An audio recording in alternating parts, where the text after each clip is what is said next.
All right, so welcome again, and then my name is Xunkai, and then thank you, Jordan, for that introduction, and then just a little bit more about myself. So my wife Lily and I currently serve as mentors here at Campus Light, and then we both have our day jobs. I am a PhD student, and then she's a product manager, and then I grew up in Shandong, China. If you were to ask me what my province is most known for, it's probably this guy. Anyone know who this is? Confucius, that's right. The hometown Confucius is about like 4-hour drive from my hometown. So I've been there a couple times before.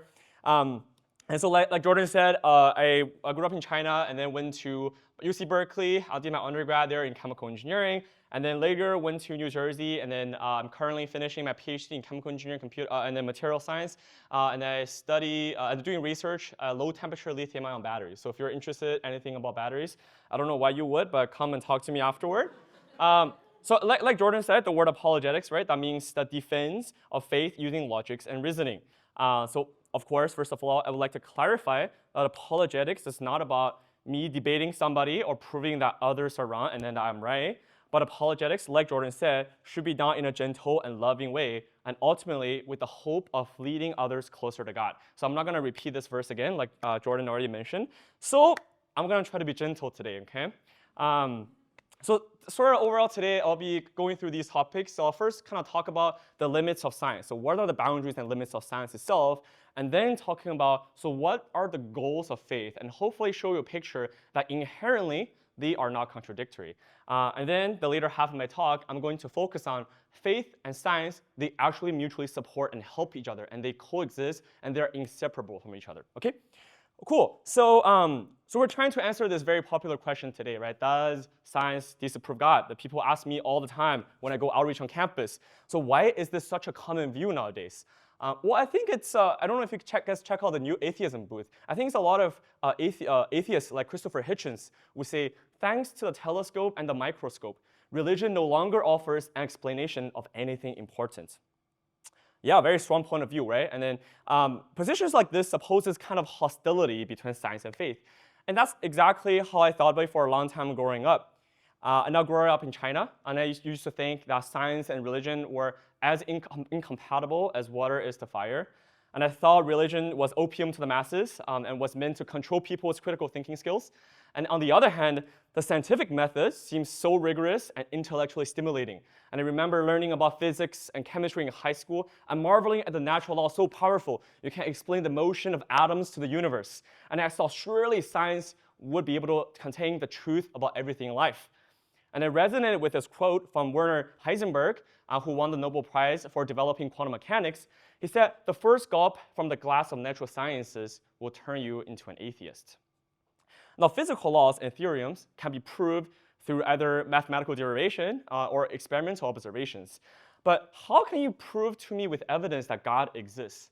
And besides, how come the Bible doesn't talk about dinosaurs and fossils? So the universe was clearly not made in 6 days. And how do we believe in miracles and so on? And I thought there's just no way you can be a thinker or a scientist and believe in God at the same time. Of course, like Jordan said, I have since changed my mind for good reasons.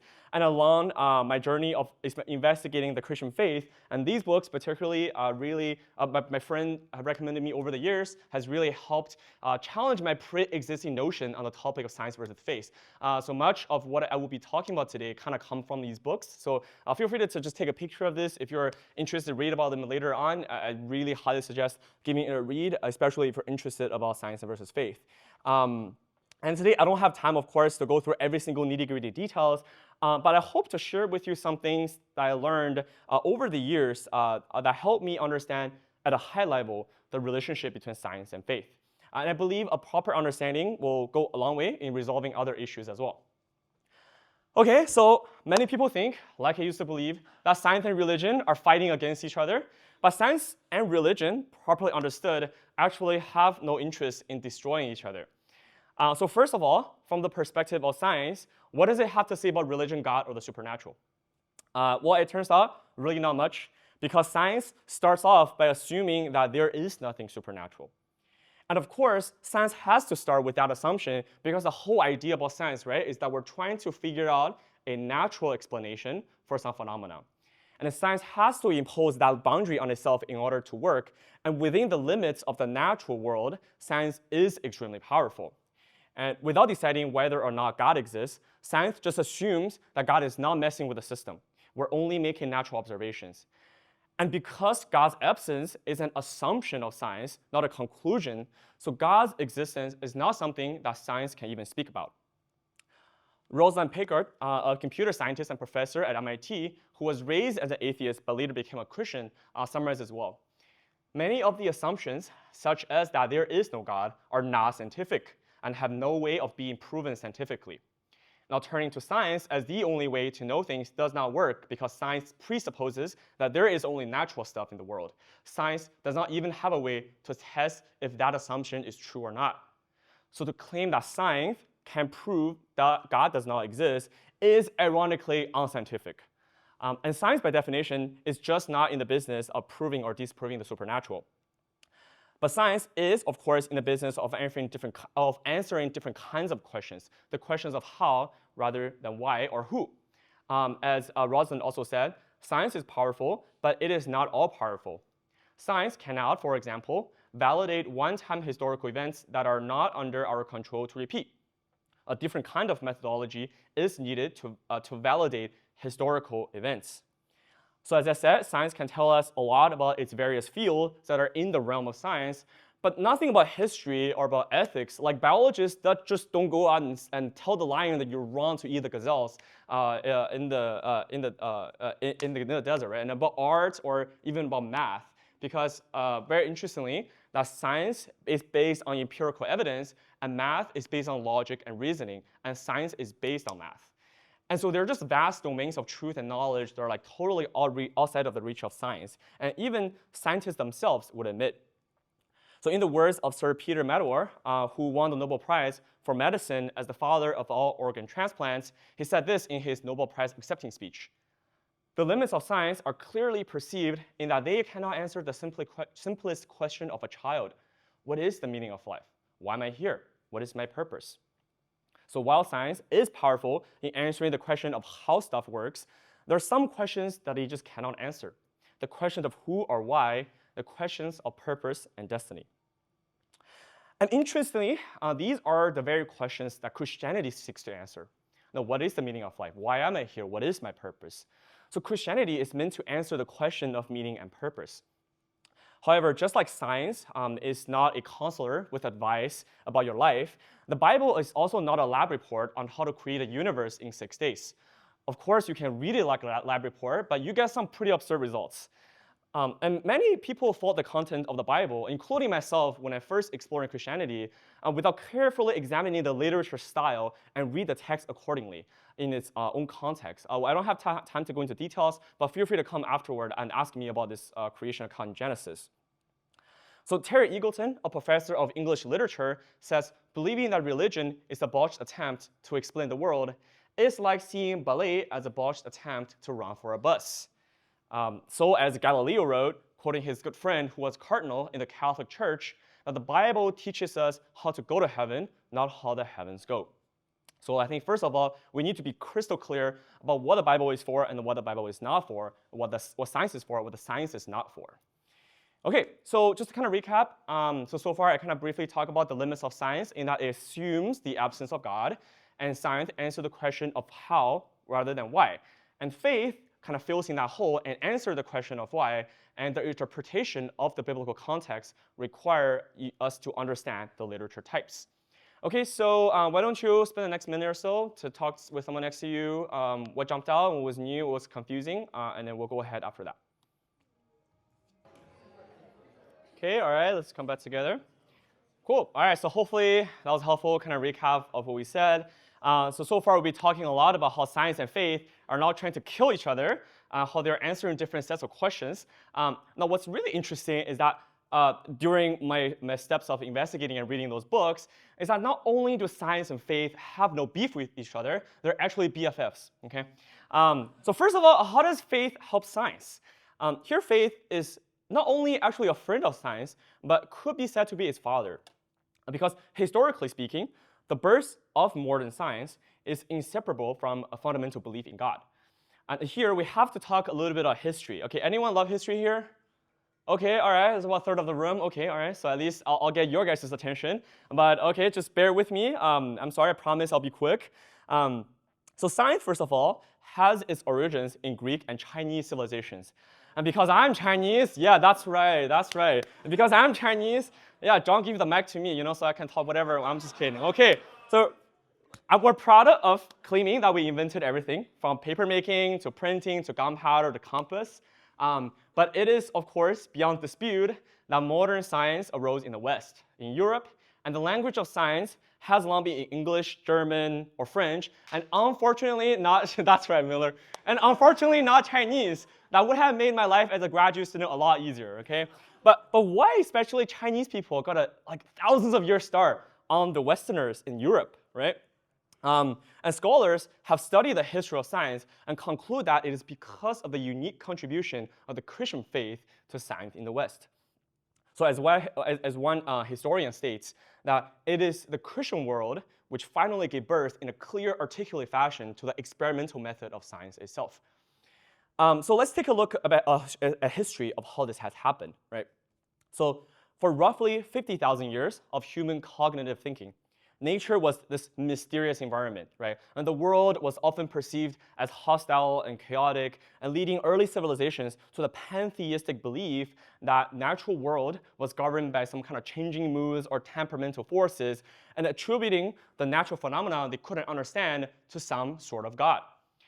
But Christian scientists and thinkers in the Renaissance period, and the Renaissance medieval period, instead of being fearful of the forces of nature, they perceive the world as being governed by intellectual laws because it was created by an intelligent lawgiver. And verses such like Proverbs 3 says, "The Lord by wisdom founded the earth. By understanding he established the heavens. By his knowledge the deeps broke open." And they deem the natural order of the world not random, but worthy to explore. That there is wisdom, understanding, and knowledge in how God has created the world and worthy for us to explore. And so soon after, the scientific method then exploded out of the Christian universities in Europe. And scientific figures, such as during the scientific evolution period later on, such as Copernicus, Kepler, Galileo, Newton, and countless others, linked careful observations with mathematics. And the church also played a significant role in this as it dedicated resources to establish more universities to train up scholars. And by the end of 1700, the church has helped establish over 100 new universities, and that's about 2.5 times of the size of how many universities they had back then. And even Kepler himself has said, the chief aim of all investigations of the external world should be to discover the rational order and harmony which has been imposed on it by God and which he has revealed to us. So these people who believed in intelligent and powerful being, and who wanted to discover the order and harmony imposed by the Creator, it was these people of faith who gave us the science that we have today. And history seems to indeed leave little room for debate. As another historian, Rodney Stark, wrote in his book, not only were science and religion compatible, they were inseparable. And the rise of science was achieved by deeply religious Christian scholars. And another case for how faith helps science hits so much closer to home, I think. Because science standing alone actually might come to some conclusions that end up destroying itself. And this is, I think, particularly true of evolution. So personally, of course, I'm not against the theory of evolution at all. I think it has good scientific and historical background. But if all we have to explain humanity's existence is evolution, we're going to run into some problems. And this is called the evolutionary argument against naturalism. So the idea is that if evolution destroys anything, it destroys naturalism, not religion. It destroys the idea that the physical world is all there is. And now I don't have time to explain this fully and show you all the records, but we can chat about this on the side afterward if you're interested. But just to give you a preview, even Darwin himself, who developed the theory of evolution, said, "With me, the hard doubt always arises whether the convictions of man's mind, which has been developed from the mind of the lower animals, are of any value or at all trustworthy. Would anyone trust in the convictions of a monkey's mind if there are any convictions in such a mind?" Or I think C.S. Lewis, who is a famous Christian apologist and English professor at University of Oxford, put very eloquently, supposing there was no intelligence behind the universe, no creative mind. In that case, nobody designed my brain for the purpose of thinking. It is merely that when the atoms inside my skull happen for physical or chemical reasons to arrange themselves in a certain way, this gives me, as a byproduct, the sensation I call thought. But if so, how can I trust my own thinking to be true? It's like upsetting a milk jug and hoping that the way it splashes itself will give you a map of London. But if I can't trust my own thinking, of course I can't trust the arguments leading to atheism, and therefore have no reason to be an atheist or anything else. Well, very powerful, right? I'm just gonna leave it like that. And the way out of this problem of not being able to even trust our own thoughts, right, as he suggests, is that if you do believe in a God who gave us that intelligence, then now we have a rational basis for believing your brain and thoughts to actually be reliable, and which, of course, is the foundation of science or anything else that requires cognitive thinking, right? Okay, cool.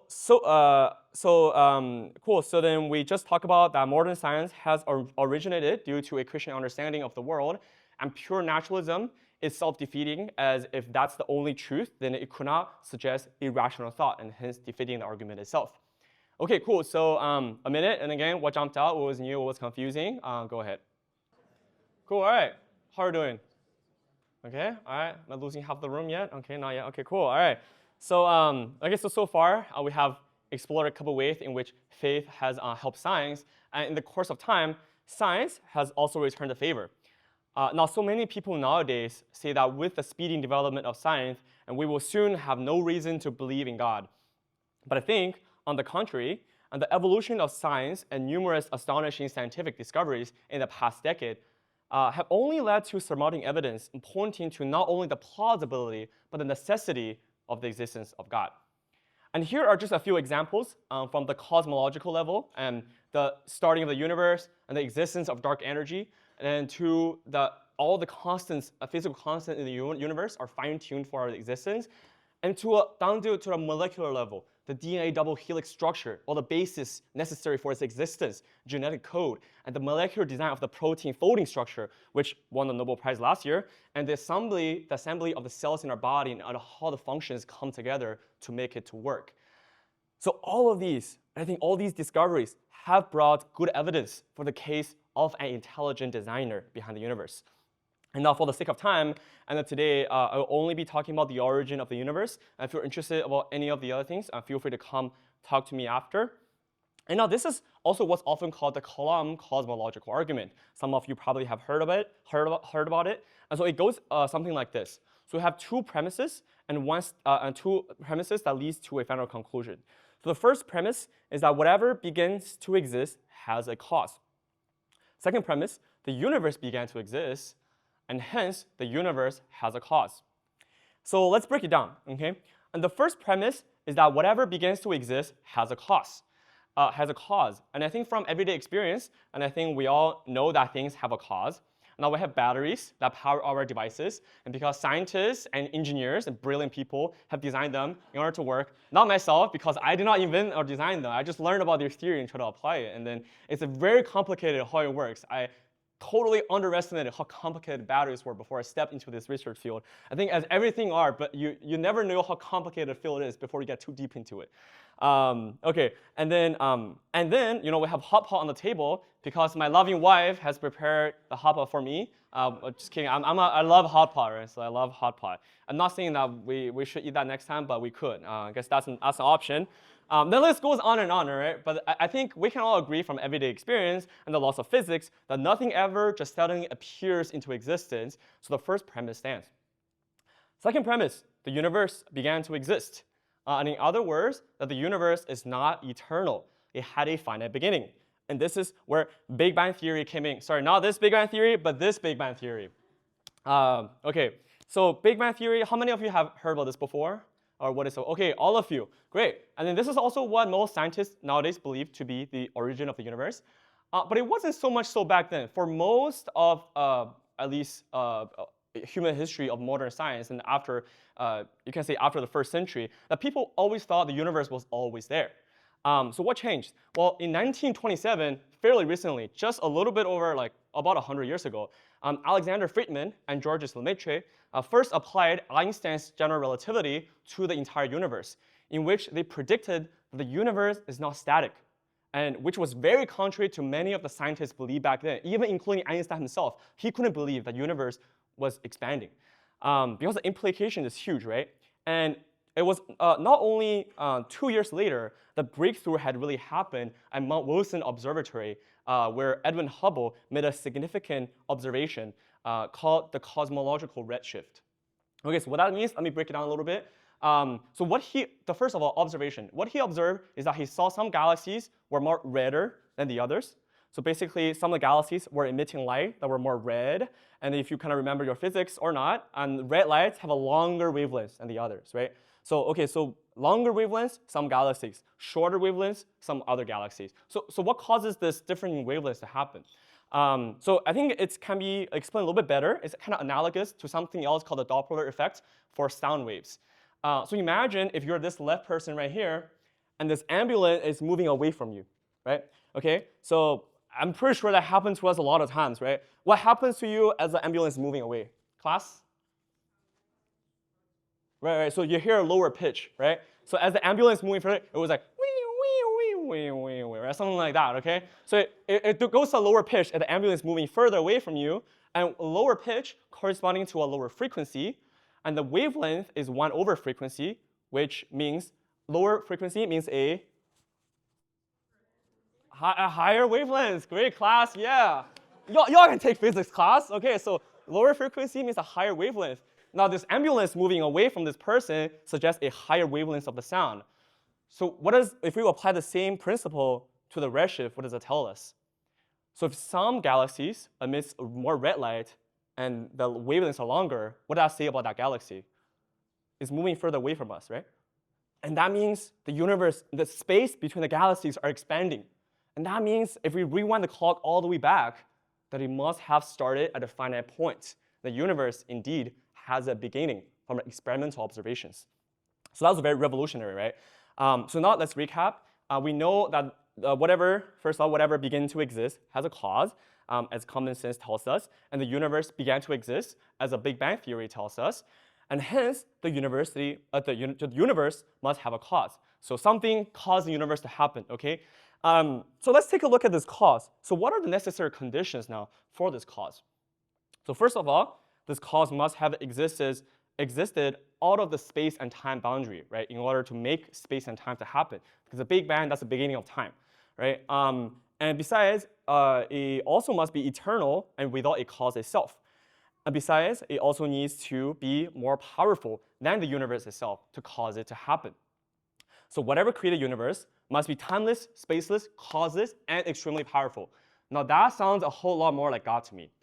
So of course, this does not necessarily lead to the Christian God, but I think it does reveal that there is such a powerful being who created everything that we should answer to.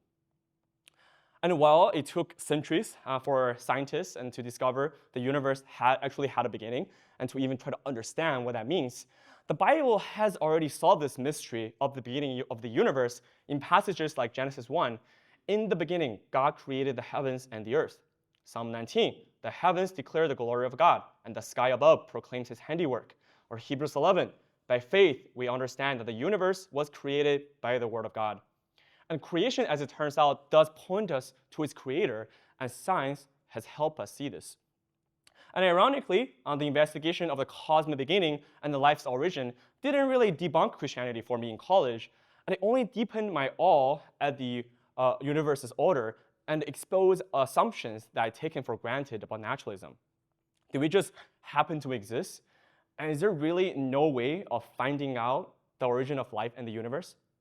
And if anything, Christianity has given me the tool and the perspective to make sense of these scientific findings and ask deeper questions and develop deeper understandings of the reality and where a pure materialistic view cannot. While academia might seem like it's dominated by skeptics, and there are still many prominent scientists today who do not find any conflict, but rather find harmony between science and faith. And so this is an excerpt from Wikipedia, so I'm just going to read it out to you.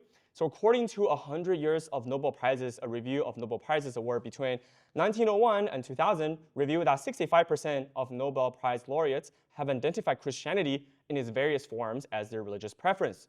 Overall, Christians have won a total of 72.5% of all Nobel Prizes in chemistry, 65.3% in physics, 62% in medicine, and 54% in economics. So I think the news of God's death in the scientific world has been greatly exaggerated, regardless of what some atheist professor like Richard Dawkins might say otherwise. So, does science disprove God? And then hopefully by the previous sections that we just talked about, and I think quite the opposite is true. And science and Christianity, far from being mortal enemies, are actually partners in humanity's quest for truth. One scientific truth and one is spiritual truth. And both are truth, and truth does not disprove truth. So you might say, okay, all right, you win. So now I believe that God exists, so what? So what does that have to do with me? So there are some truth, sure, okay, that in our lives that we couldn't care less about. Like, I don't know if some of you might have heard about this, but about 10 days ago, Shohei Ohtani, with the Dodgers game with the Brewers, he played the greatest baseball game of all time. He had 6 shutout innings, 10 strikeouts, 3 homers as a pitcher. You guys aren't excited? Why? You guys not excited? Okay, only Emilio's excited. Okay, all right, sure. Okay, I guess it depends on if you're a baseball fan or not, right? Okay, I guess Emilio's a baseball fan, so Dodgers fan specifically, pretty exciting. Or I don't know, for the rest of the Asians in the room, I guess, right? So Shohei, let's go. Okay, but there are other truths, what I call more self-involving truth, right? Okay, God forbid, if like someone else runs into this room right now and tells like, oh my gosh, there's a fire outside, we gotta evacuate, we gotta go right now, we gotta evacuate. Are you still gonna sit here and be like, wait, what does that have to do with me? And just sit here and then just keep sitting here and then, well, okay, first and foremost, I applaud your zeal and commitment to hear my talk out, okay? I really appreciate that. But man, I don't know about you, I'm gonna be the first one to run out of that door and then be like, okay, let's go, right? Why? Because it's self-involving. That truth carries certain consequences for our lives. In that case, it's life or death. And I think the claim of Christianity is arguably even more consequential than that. What Christianity claims is that there is a God who made this universe, and he is interested in having a relationship with us. And now God created us not only for this life, but for an eternal relationship. And because we all have a soul that is eternal, and we're not just our physical bodies. And I think those are some fundamental truths that we really need to take seriously. Because if they are true, then it changes how you view yourself and others and what the meaning of your life really is. So unfortunately, a Gallup Gen Z study, 2024, says 1 in 4 Gen Z don't consistently feel their life matters. And I've experienced this painfully firsthand. So recently, a colleague of mine whom I shared the same office with committed suicide. And now he had just graduated from his PhD a couple months ago with his PhD in electrical engineering. And he was such a rising star, man. He pioneered a whole new field in power electronics. And it was only later on that his roommate told me that's because he feels like he's not sure what his purpose in life is anymore. And even with all that academic achievement, right, he's not sure. He doesn't know. And unfortunately, things like this happen in Princeton every year. Man, I wish I had a chance to tell him now, like, no, your life matters. Like, man, like, it's not defined by your achievements, and maybe everybody else, maybe you think the society tells you otherwise, but no, you are inherently valuable because you are a child of God, and he died for you. And that's the very truth that I came to know when I was in college, and that saved my life, and which, I don't know, might have turned out to be the same way otherwise, if it weren't for God's and other people's intervention. But of course, as a grad student, as someone who has a job in the future, I still ought to do my research, fulfill my obligations, and the pressure is still on in life. But see, I'm no longer not defined by those things as supposed to be the word of God, which says that I am worthy enough. I'm worthy enough for him to die for me, and he has given me a higher purpose in life. Now you've come to college to gain skills and knowledge for your future careers, but that's not everything. Your life is much more than that, and you were made for a purpose and a relationship with God. And I think college is the prime time for you to discover that truth for yourself. As Sir William Bragg, who won the Nobel Prize, I'm quoting a lot of Nobel Prize laureates today for inventing X-ray crystallography. He says, from religion comes a mind's purpose. From science, his power to achieve it. Sometimes people ask if religion and science are not opposed to one another. They are in the sense that the thumb and the fingers of my hands are opposed, and between them, I can grasp everything.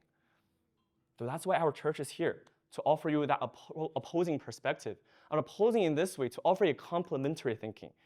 And when you come here, you don't have to check your brain at the door thinking that I'm just going to be dumb today and not think about life and come to this religious stuff. And now when I was an atheist and started coming to our church in Berkeley, I really appreciated that I can just show up and eat some free food, hang out, and ask all sorts of questions about how you can believe God exists, is the Bible reliable, and how did Jesus rise from the dead, and so on. And of course, all those questions that we have a lot of booths about those questions today. Hope you got a chance to check them out. And at the end, I think it was really the scientific and historical evidence that compelled me about the case for Christianity. So I invite you today to keep thinking, keep asking questions, keep drinking from the glass of truth.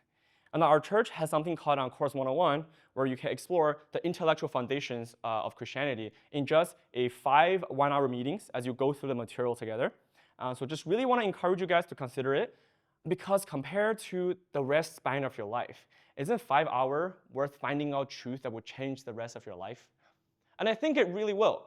Because remember that first quote from Heisenberg, that first gulp of glass of natural sciences will turn you into an atheist? Well, it turns out there's a second half of this quote. By the bottom of the glass, God is waiting for you. Thank you.